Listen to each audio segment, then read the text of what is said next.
You're listening to the Packernet Podcast Network.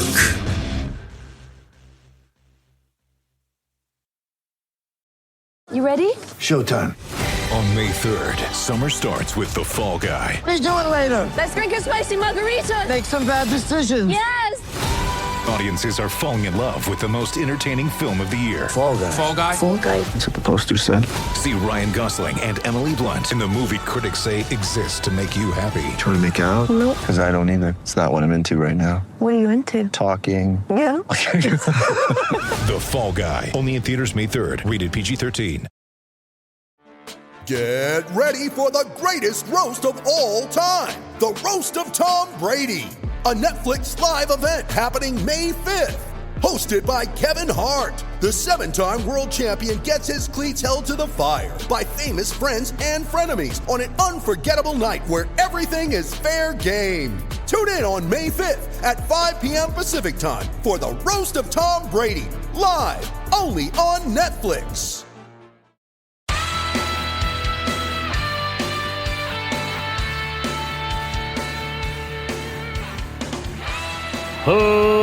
Ladies and gentlemen, welcome once again to the Packernet Podcast. I am your host and resident panelist, as always, Ryan Schlipp. Check us out online, packernet.com. Find me on Twitter, pack_daddy. Well, I think it's time for us to take a little gander at day 3, as well as try to look at some of these undrafted free agents, at least as far as my latest understanding of who we have. Again, it's going to be somewhat of a cursory overview because we have more people than we have time. So I think what I'm going to do is we'll hit PFF again. I do want to go to Brugler's thing. I'm not going to read it verbatim, but I'll pour through it for any interesting tidbits. Bob McGinn also has an article that once again is like talking to scouts, but I think because there's a lot more scouts than previously, he just empties his freaking Rolodex. He talks to everybody and he says, tell me what you think about this guy. I hesitate to even do it because the whole exercise, as I've said, is kind of stupid. As cool as it is, I wish it was cooler than it actually is. It's so great to be able to get insights from the people in the building. The problem is when they contradict themselves on every single prospect, it's a futile exercise. Because we already know how it's going to go. Somebody's going to say they're great. Somebody's going to say they're okay, but they need some work. And somebody's going to say this is the biggest pile of crap. I think he has a mental disorder. He's probably a cripple. I think he, burns puppies. I hate him. I hate his face. I think he's ugly. And he stinks. Not like at football. I mean, he actually, the aroma is a little rough. But you know what? We only get one opportunity to kind of run through and see what scouts had to say. Obviously, in between, we're going to be able to kind of parse out a few things in terms of general ideas of strengths and weaknesses. So, and it's only through, I think, the first 5 picks. There's only going to be a handful of them, I believe. As we get further down, there's going to be less and less information. In fact, the last I checked, none of the undrafted free agents are on Dane Brugler's his thing. The Beast Draft Guide, which I was actually very surprised by because usually there are several, but I will double check that as we come to that. But why don't we get started? Day 3 of the NFL Draft. Mixed reviews, to be sure. Not really surprising. I feel like we've broken into kind of similar camps. There are people who look at it and go, hey, great. I'm excited. I look forward to it. Can't wait to see what these guys can do. And then there's the camp of, they didn't do what I want. They didn't draft according to the consensus board. They reached. I am the truth teller. I'm not a bootlicker. I'm not just going to be happy about things when they don't go the way I want. I'm going to throw temper tantrums because I'm the one who actually is telling the truth. Blah, blah, blah, blah, blah, blah, blah, blah, blah. And again, I acknowledge that the hype is out of control. The Packers will always underperform the hype. That's always going to happen. But as long as somebody doesn't actually believe that everybody's probably going to be elite, and some people probably do, but even that I'm not going to be mad at. You know why? Because they're fans of a team. It's a game. We're playing games, and we're fans of a game. Just let people have fun. You can argue with them without being a D-bag. I mean, it's like me and Jacob. All right, we're going to argue about 7th round picks. Do I actually listen, I would be so heartbroken if I changed his mind. I don't want to change him. He loves the underdogs. He's rooting for our 7th round picks. That's a good thing. But I'm going to argue with him because I don't agree. It's just we're in different places. I don't want that to change. I don't want to change anybody. Fan how you want to fan. I want you to enjoy being a Packer fan. So I guess it's fan how you want to fan, but err on the side of please don't be a douche. You know what I mean? That would be great. That's like the one rule, I guess. Anyways, I double checked it. It was the top 5 picks, not the top 5 rounds. So it's really just day 1 and day 2, which we already did. So we'll circle back to the Bob McGinn thing another day. I'm not doing it today. I don't want to go back and double back on the guys we already talked about. Not yet. Not until we get through everybody. But all right, let's just quickly run through what the Green Bay Packers did. So as we know, on the first day, the Green Bay Packers selected offensive tackle Jordan Morgan. I think the consensus now is that he's going to try to replace David Bakhtiari at left tackle. If that doesn't happen, I think there's a very large consensus that if he can't beat Rasheed Walker, he will be moved inside and will be a starting interior offensive lineman, at least temporarily. Day 2, Green Bay Packers trade back. They end up getting linebacker Edgerrin Cooper. And then the second round pick, they got safety Javon Bullard. In the 3rd round, the first pick in the 3rd round, they took running back Marshawn Lloyd, a smaller, thicker hammer. And then the 2nd, 3rd round pick, they got Tyron Hopper. Now, this is one of the harder to understand prospects in terms of he was expected to go significantly later than he went. So this will be interesting to see kind of how he pans out. And if he's able to do, what it is the Packers need him to do. He's coming to a group, obviously, with Quay Walker and Edgerrin Cooper, so you assume a lot of that heavy lifting will be done there.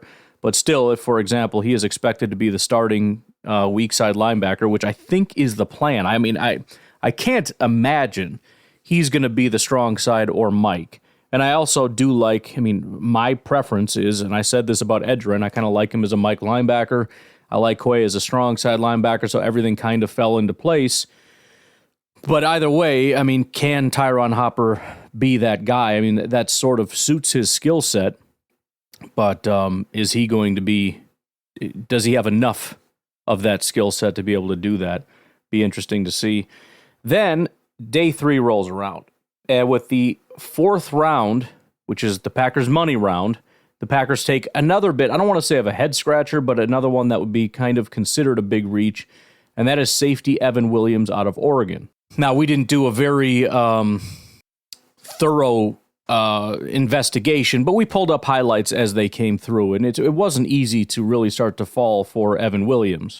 Very easy to get excited about the guy. Now, there are the grades, there are the analytics, there is actual watching him play football, not just highlights, but very similar in style in that he is a downhill type of a guy, used a ton on blitzing. So it'll be very interesting to see how this shapes out. Now we have Xavier McKinney. We went out and got Javon Bullard, and then we get Evan Williams. And there's some question about perhaps Javon Bullard playing in the slot. Now it's also possible that Evan Williams is a backup safety behind Javon Bullard. But obviously the Packers didn't take Evan Williams in the 4th round with the expectation of him being depth. They don't use 4th round picks on depth, at least. That isn't the long-term vision ever. In the 5th round, they take interior offensive lineman Jacob Monk out of Duke. Now, the one hole that needs immediate filling, at least in my estimation, maybe they kind of like Sean Ryan and think that he's turned a corner or can or whatever, but my assumption is that's where he's going to slot. However, he has some interior versatility, meaning he can play guard or center. And obviously Josh Myers, I'm assuming they're going to hang on to him for at least one more year, see if he can kind of turn it around. So I think Josh Myers will be our starting center with Jacob Monk at guard and then Jordan Morgan at tackle. At least that's sort of the vision. But especially if Morgan can't really win the tackle job or they feel as though he's better inside or whatever, it's possible that somebody else could end up taking that guard slot and Jacob Monk is competing for the center slot. But I think best case scenario at this point, they've got Jacob Monk at right guard. Then in the fifth round, pick 169, one of the more exciting picks, guy that a lot of us have been talking about incessantly, Katon Oladapo out of Oregon State, another safety. So this is where you look at it and go, okay, now we really think that Bullard is going to be playing in the slot. But at the end of the day, again, the Packers aren't necessarily coming into this with defined roles. It's about finding talent, letting them come in and compete, and just making sure that you've got some guys that can raise the talent level at the position, however that shakes out, whether it's McKinney and Oladapo or McKinney and Bullard. I mean, it's going to be McKinney, but who's going to be next to him, what the rotation is going to look like, possibly, packages, sub-packages. You might have situations where it is, Bullard is primarily going to be a safety, but if they, let's say in base and then in nickel, he goes down into the nickel spot, and then you might see, one of the other two safeties come on the field. Then in the sixth round, Green Bay Packers select offensive lineman Travis Glover, another guy with a lot of versatility. He is first and foremost a tackle, but has played a lot of, I shouldn't say a lot, he has played guard. He played about 50% guard in 2022. But either way, I tend to think he is a developmental tackle, similar to a lot of the other developmental tackles that we've gotten somewhat later, Rasheed Walker being one of them. Then in the seventh round, the Green Bay Packers pull the trigger on quarterback Michael Pratt. One of the very surprising picks, not so much because the Packers did it, but because he survived as long as he did. My thought process on it was, this is not something the Packers really wanted to do. I think he was probably an option for some time. And then when the seventh round rolled around, you figure, why not, And then maybe the most interesting prospect, at least to me, on day 3 is Kalen King. He was our last pick. He was one of the last picks in the entire draft, and he is the only pick that has got people all over the NFL buzzing about how elite he is. Not only are current Green Bay Packers talking about how good Kalen King is, Sauce Gardner tweeted out that Kalen King is an absolute stud. I mean, it's a very interesting thing because at one point, Kalen King was kind of at the top of the world. He had an unbelievable breakout season. So he played in 2021, played about half a season, right? So he was kind of a not full-time starter, had an okay season. Then 2022, he gets his first crack at being a starter, and he is just elite. Elite. 91 coverage grade, right? Just incredible for basically a first-year starter at the age of, 20 years old or whatever. Probably 19 by the time he started that job. And so he is a first-round prospect at the start of the 2023 season, right? He is expected to go in the first round. He has a very rough 2023 season and almost goes undrafted. And apparently a lot of people did not forget about 2022. So that'll be something that'll be very interesting to keep an eye on as we go through the offseason, kind of see if we can get more backstory on it, et cetera, et cetera. But really interesting and unusual. I mean, it's honestly, it's unusual that he lasted as long as he did because, guys like that slide. They don't usually slide that hard. Our entire draft class last year was comprised of people that had really good seasons 2 years ago, but not as good the previous year. I don't know if any of them were considered first-round picks at some point. Like, Dontavian Wicks was good, but nobody was talking about him being a first-round prospect. All right, let's get started with Evan Williams. He is a safety out of Oregon. He spent 4 years at Fresno State.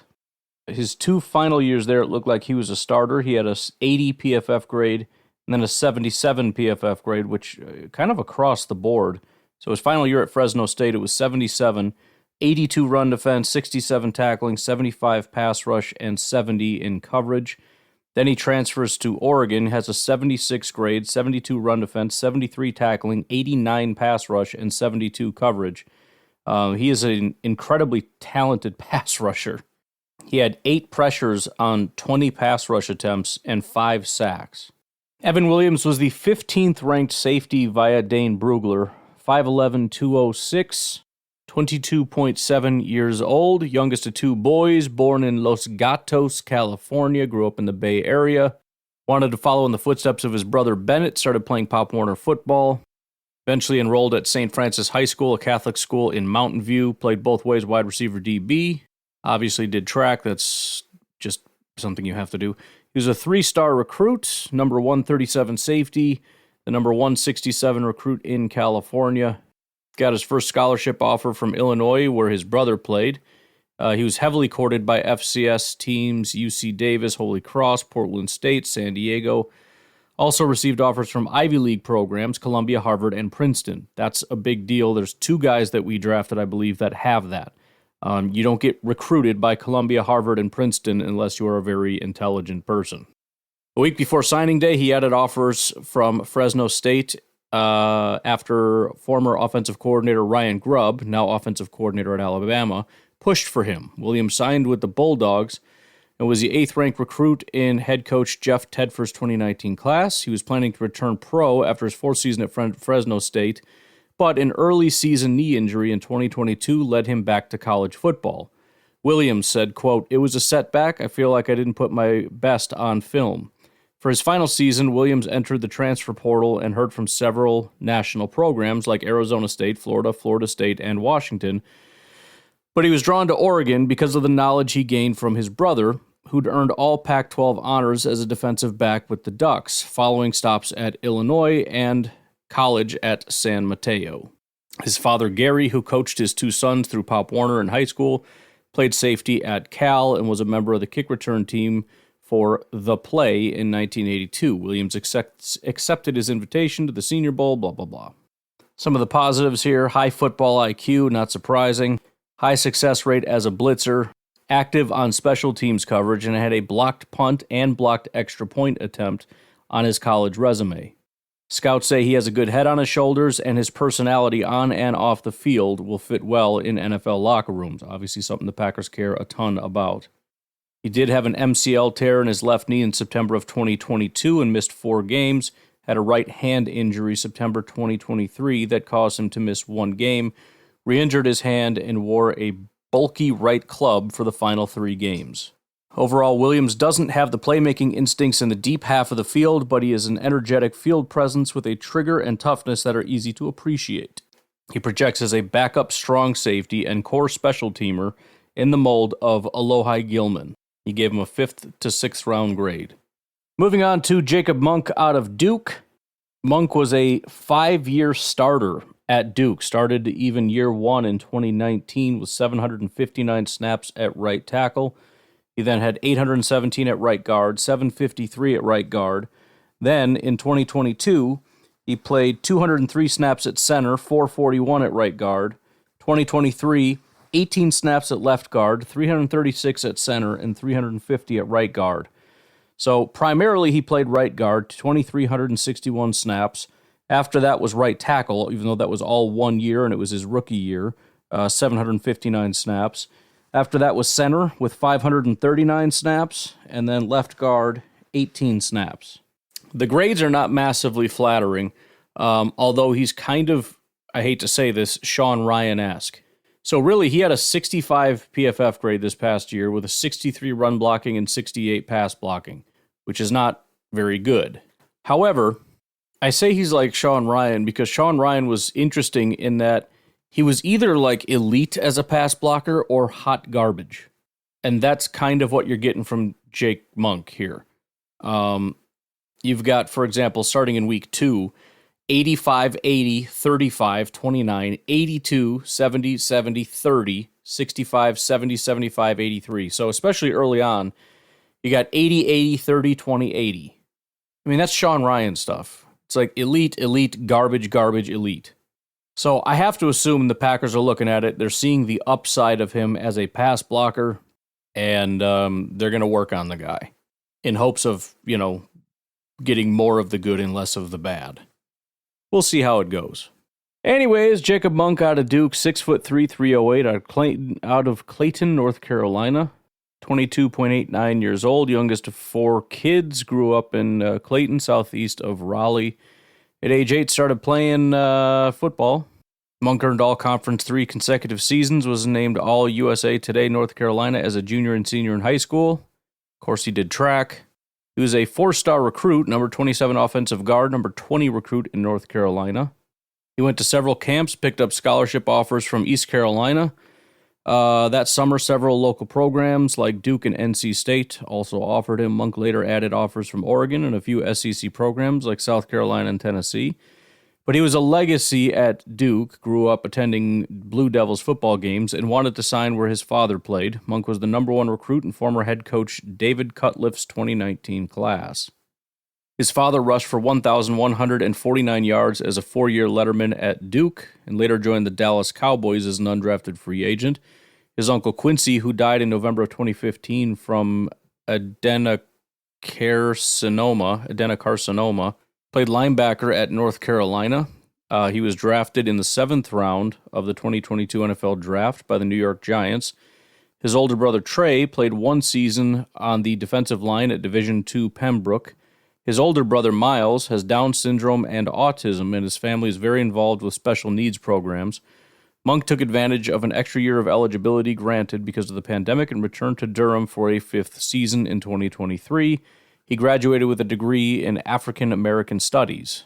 I remember I was going to take a class, I think it was African American Studies, because I had to take like one ethnic studies class. And I went in there and I'm like, I'm here for a finance degree. I don't need any of this information, so I'm expecting this to be not a difficult class. And I walk in, and day one, the professor there said something to the effect, like there was a stack of books. And he's like, if you're not prepared to read every single one of these books, this isn't going to work. And I was like, yeah, bro, no thanks. And I ended up taking Asian American Studies, and that was every bit the blow-off class I was hoping it was going to be. It was like a kindergarten class. It was amazing. Anyways, some of the positives, again, this is going to be a common theme among every single one of the guys we drafted. 2-year team captain and comes with strong character reviews. Goes on to say durable, started 58 games during his career, double-digit starts at 3 different positions. Some of the negatives, he collected 20 penalties during his 5 seasons as a starter, including several holding flags in 2023, missed 2 games in 2022 because of an injury, started more games at right guard and right tackle in college, but is viewed as a center-only prospect by several NFL teams. I don't believe the Packers view him as that, but that doesn't mean that they don't feel he's the strongest there and may strongly consider putting him there. We'll see.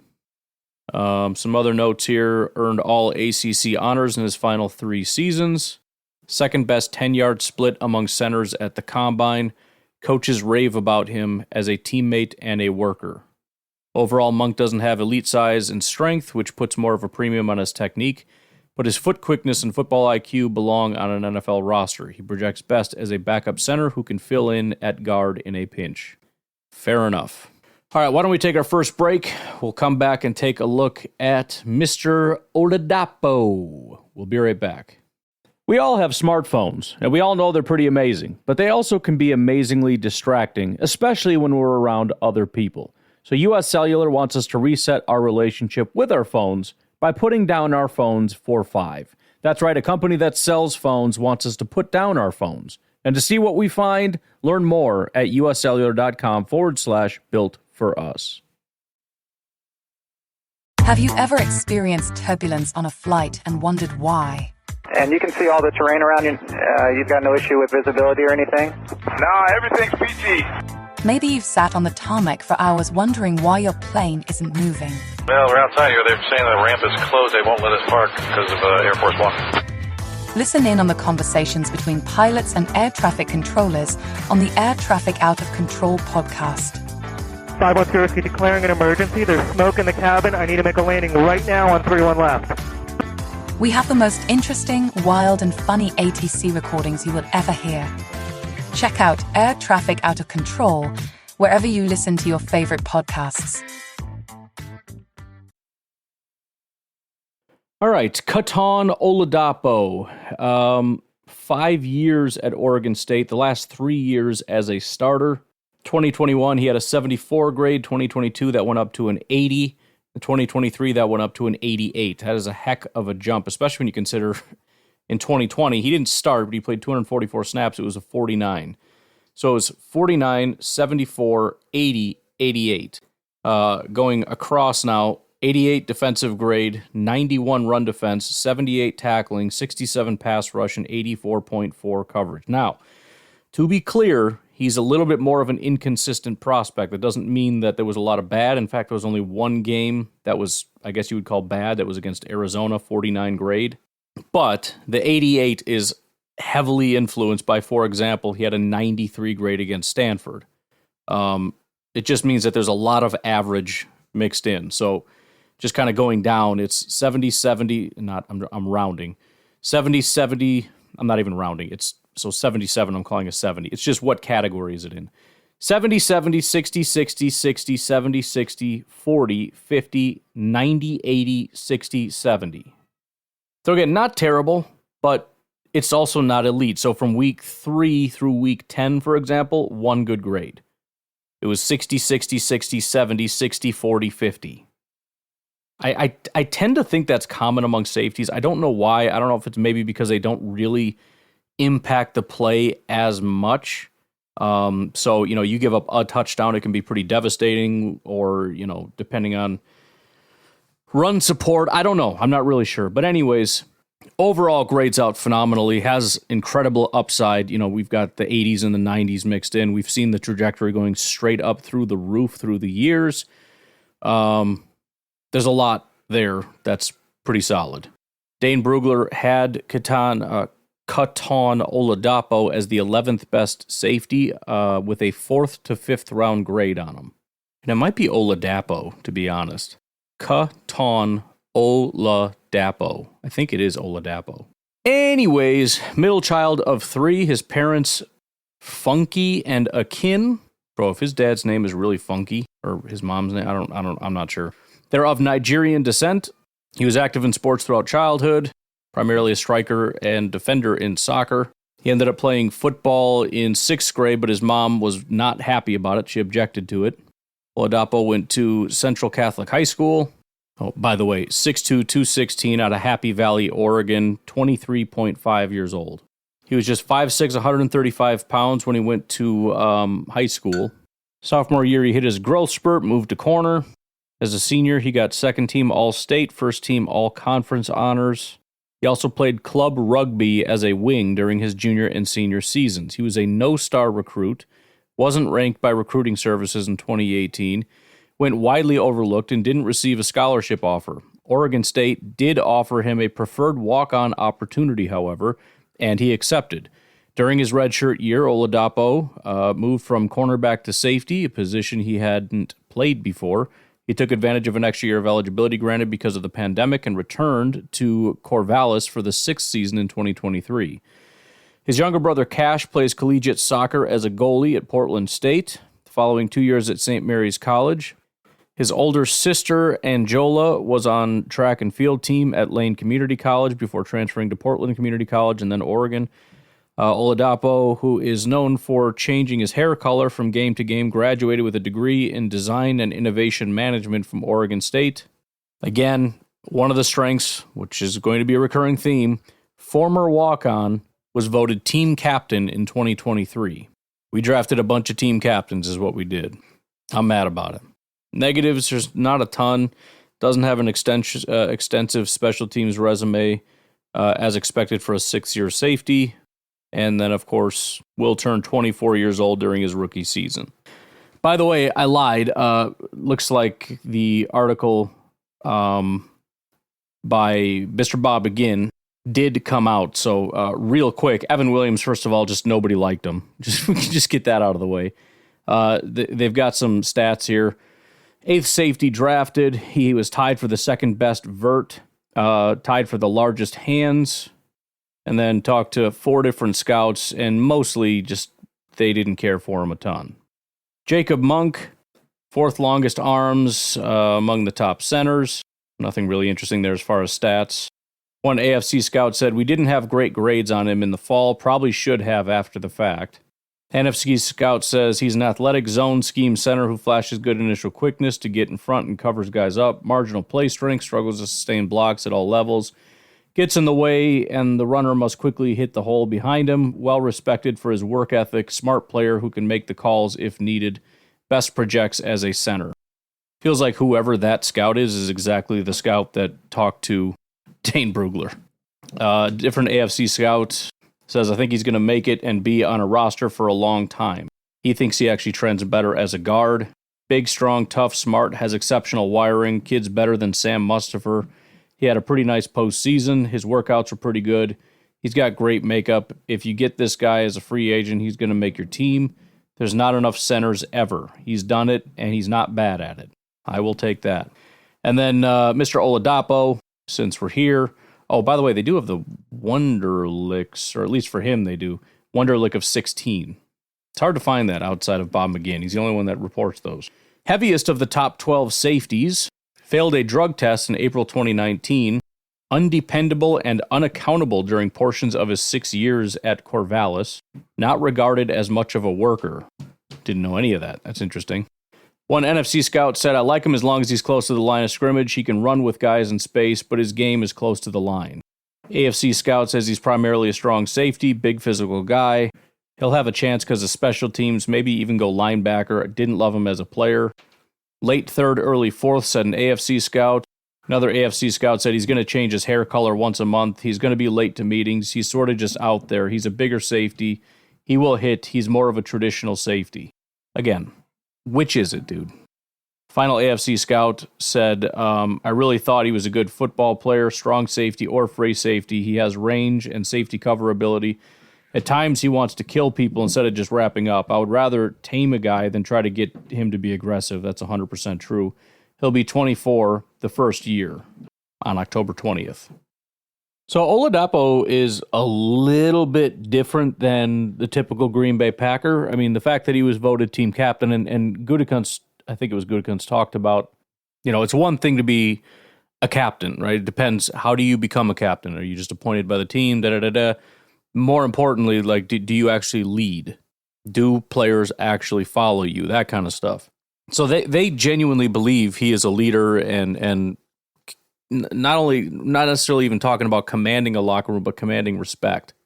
Still, to have a guy that's a little bit more, let's say, right-brained, a little bit more, lighten up, what's the big deal? Kind of artistic, go with the flow, calm down, bro. Might not necessarily show up to meetings on time. It'll be interesting to see how it plays out, if that's actually going to be an issue or not. I don't think the play is the problem. Obviously, he, again, is very well liked, but you don't want to see, especially if this guy is well liked, if somebody that is a fan of the locker room starts going in a bad direction, you can see how we have seen how that could potentially pull other people along with them in the wrong direction. And then when you seek out to rectify the situation, you're the bad guy and the team kind of turns on you. I think the Packers are very, very cautious. They always have been, but I think especially Gutekunst has been even more so simply because of how bad things have gotten at times with these kinds of situations. So we'll see. Something to keep an eye on.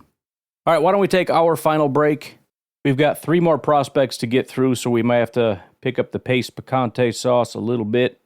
And I don't know if we're going to get to undrafted free agents today, but that'll be the plan. We'll see how she goes. We'll take a break. We'll be right back. All right.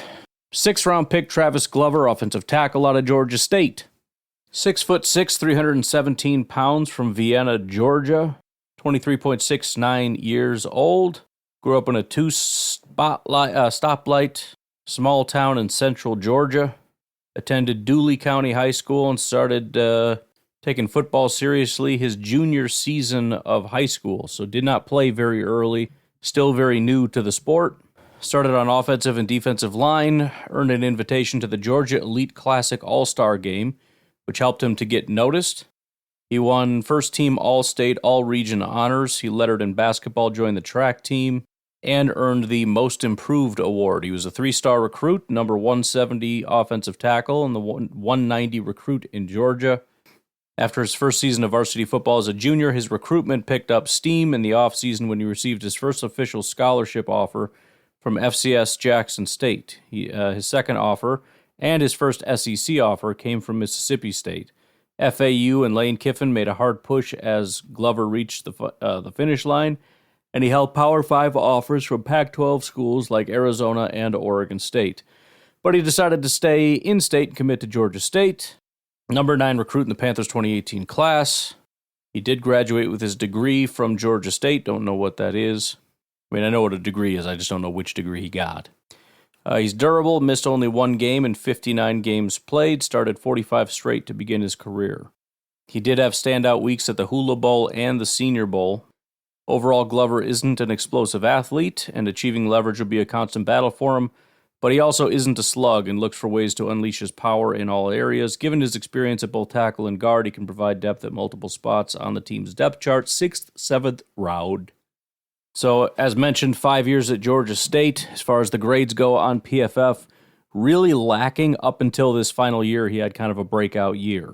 So his run blocking has been pretty consistently average to not great. Started, by the way, right away. So 900 snaps, which is actually the most that he's played in a season in his rookie season. But his run blocking grades went 40, 50, 60, 50, 60. His pass blocking grades went 40, 70, 50, 60, 80. And even from a consistency standpoint, the pass blocking was pretty phenomenal. Only had 3 games that were not 70s or 80s. 2 of them were 50s, but they were high 50s, basically 3 games in the 60s. Gave up 4 sacks, 3 hits, 5 hurries, 12 total pressures. He's played 2,400 snaps at left tackle, 426 at left guard, and 1,306 at right tackle. So primarily been a tackle. We're talking almost 4,000 snaps at tackle compared to 400 at guard. As for Bob McGinn's article, he had a Wonderlic of 24, which is pretty solid. I'm not super well versed on Wonderlic, but I feel like, sub 20 is, in my mind, 20s are kind of average-ish. I don't know. I just know if you're in the single digits, that's rough. If you're in the 30s, you're super smart. Outside of that, I'm a little fuzzy. Let's see. He did 20 reps on the bench, which is relatively low. Joined the Senior Bowl at midweek as a replacement player. Only 2 scouts on this guy. Oh, my Lord. Let's start with this one. NFC Scout says, knows who to block, but not how to block them. Consistent. You know what you're going to get. Not an overly tenacious or nasty player. Stiff in his pass sets. Late to redirect and adjust. He's tall and plays tall. Gets by on pure size more than anything else. Slow feet, tight lower body. You really like the size, and he's very experienced as a player. Football intelligence is fine. It's his technique that's an issue. Mature, grounded, upbeat, well-liked. It matters to him. He's done well to stay in shape and keep his body fat down.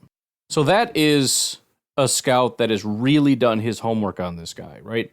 He knows all about the guy, and it sounds like he's a project. He needs work on his technique, but he's very intelligent. He's a very hardworking guy. Oh, and by the way, he keeps in shape and his body fat is down. Okay? Next NFC scout says, fat guy. Showed up at the bowl games. He's big feet, no feet. He ain't my cup of tea. Free agent for me. I think, some of these scouts take their job seriously, and some of these guys are like, I was watching Casino last night. I've been watching it for 3 days straight because I keep falling asleep. I watch it at night, but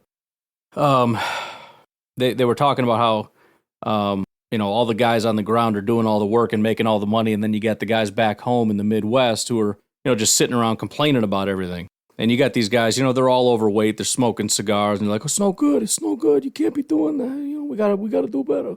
The first NFC scout is like the guys on the ground. They are super intelligent, they know everything that's going on, they are in all the details, they're working to make every single penny. The second NFC scout is the guy back home who doesn't even know, he couldn't begin to tell you how the operation even works, but just wants his suitcase full of money and expects everything to go smoothly. Jeez. Mature, grounded, upbeat, well-liked. It matters to him. He's done well to stay in shape and keep his body fat down. Second scout, fat guy. Okay. Fair enough. Fat guy. Who says that? He's a tackle, dude. What do you want? Next up, we've got the quarterback Michael Pratt out of Tulane. Dane Brugler had him as the number 8 quarterback and had a 3rd to 4th round grade on him. Michael Pratt, 6'2.5", 217 pounds, out of Boca Raton, Florida, 22.5 years old. Youngest of 4 kids, born and raised in Boca Raton. Growing up in an athletic family, he played basketball, football, and any other sport he could get his hands on. Spent a lot of time fishing and hunting. Played baseball. He was homeschooled by his mother, Rory. After 8th grade, he made 2 major changes. He stopped being homeschooled and convinced his parents to let him play organized football. My whole life I always wanted to play, but I wasn't allowed until high school. Pratt enrolled in Boca Raton High School. Played freshman quarterback for the JV squad. Looking for better competition, something that actually challenged him. He transferred to Deerfield Beach High School. Joined a team with an established quarterback, Daron King, along with several FBS commits at skill positions, Xavier Restrepo, Bryce Gowdy, Aiden Henningham, Dewan, a bunch of guys I've never heard of were at this school, apparently. After he missed a few weeks of the season because of an abductor injury, he took over the starting job, took him to a 10-4 record in the 8A semifinals. Let's see. 3-star recruit, number 47 pro-style quarterback, number 178 recruit in Florida. After his junior season, he had offers from Toledo, followed by Tulane, Western Michigan, Kent State, and FAU. With a 4.0 GPA in high school, Pratt also was highly recruited by several Ivy League programs, including Brown, Cornell, Columbia, Dartmouth, Harvard, and Yale. So that was the other guy I was talking about. Very intelligent, which the Packers very much like.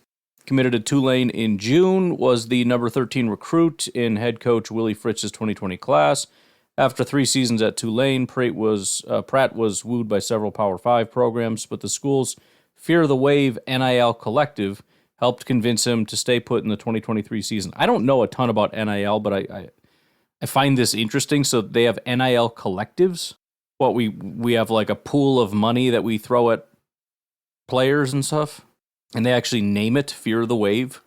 So there's a pool of money called Fear the Wave, and they use the money to pay Michael Pratt. I would love to know how much money he made, because I have a feeling he made more money in college than he's currently making in the pros. Anyways, his older sister Hannah played college basketball at Columbia, averaged 9.8 points, blah, blah, blah. Grandfather Chris Jones was a swimmer at Long Island University. Oh, he competed in the 1964 Olympic trials. That's interesting. Teammates and coaches unanimously praise his character and competitive habits. Former head coach Willie Fritz said, "I'm guessing he probably works 350, maybe more days a year on his craft." It's fantastic stuff. Started 44 games the past 4 seasons and leaves Tulane as the school's all-time leader in several categories, including total touchdowns and total offense.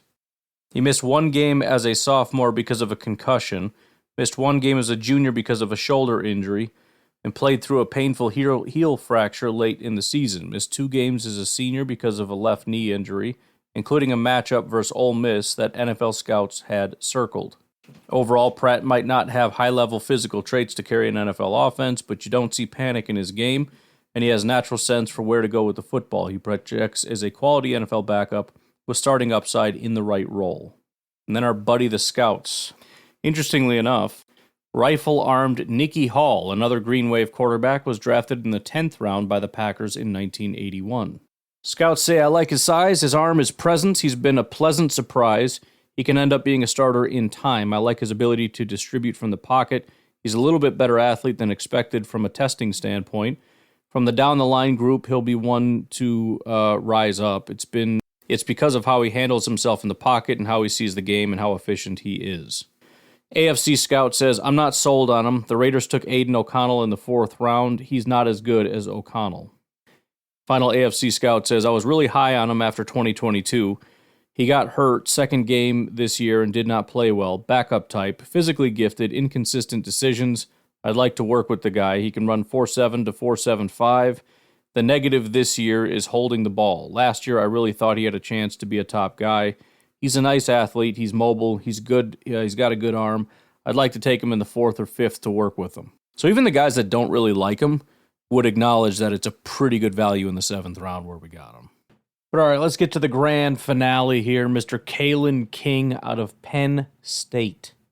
Dane Brugler had him as the number 26 corner, 5th to 6th round grade.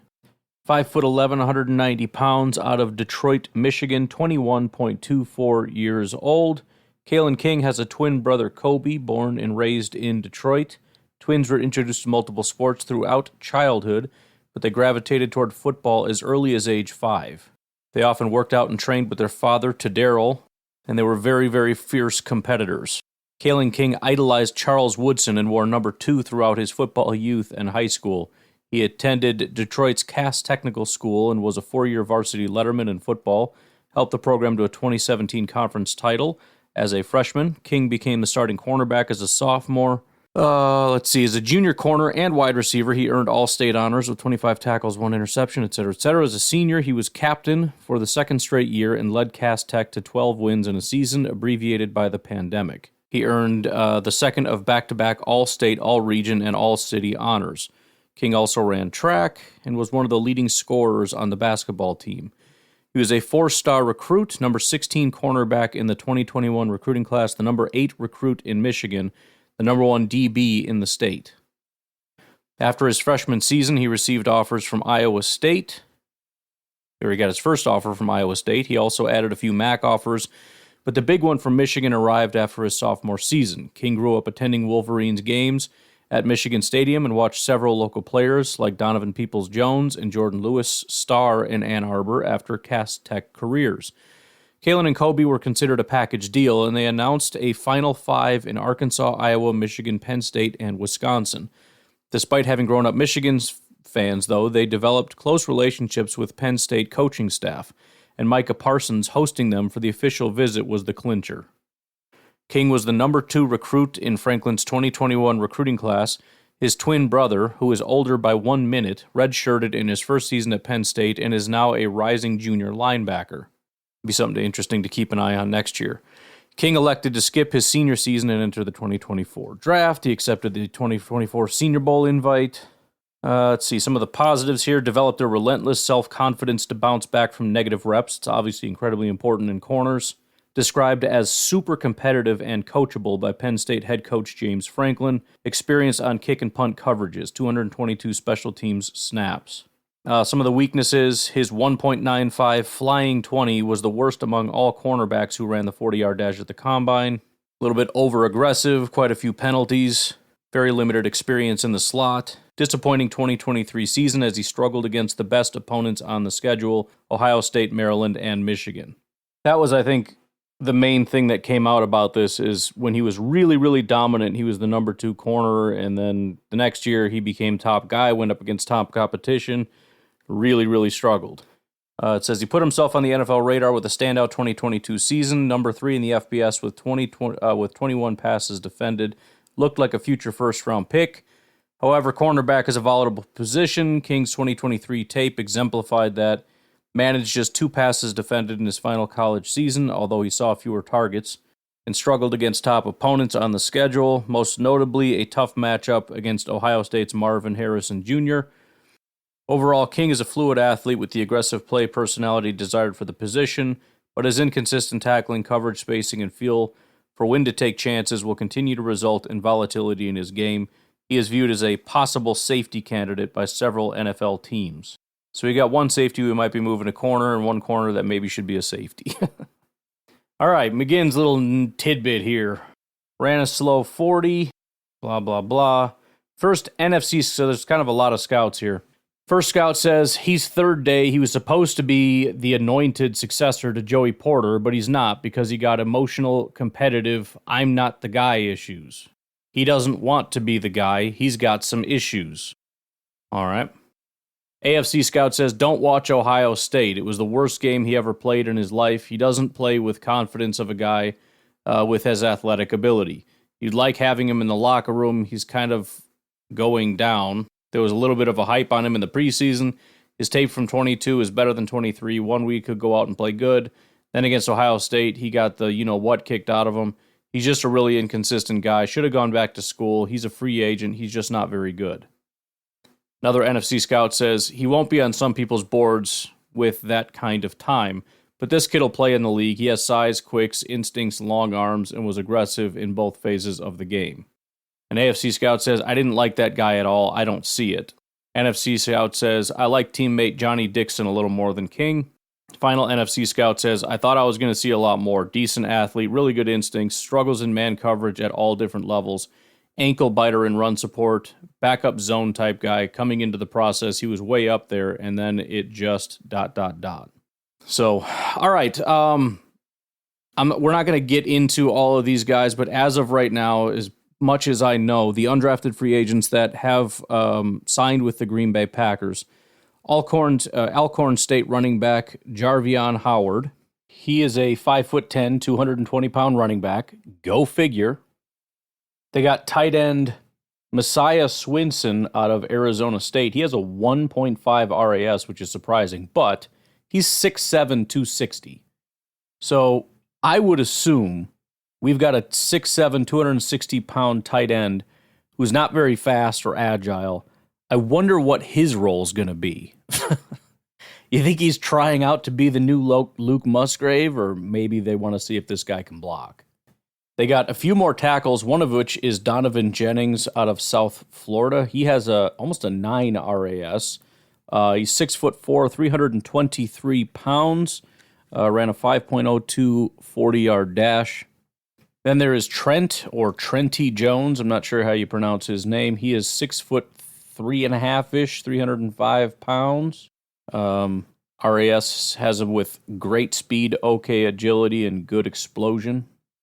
We got defensive tackle James Esther out of Northern Illinois, 4'13" RAS. He's 6'2", 289 pounds. Rodney Matthews, defensive tackle out of Ohio, and the one everybody's excited about, Wisconsin long snapper Peter Bowden. So we'll see how that goes. Anyways, I'm going to leave you with that. You guys have a good rest of your day. I will talk to you tonight, tomorrow, whatever. Have a good one. Bye-bye.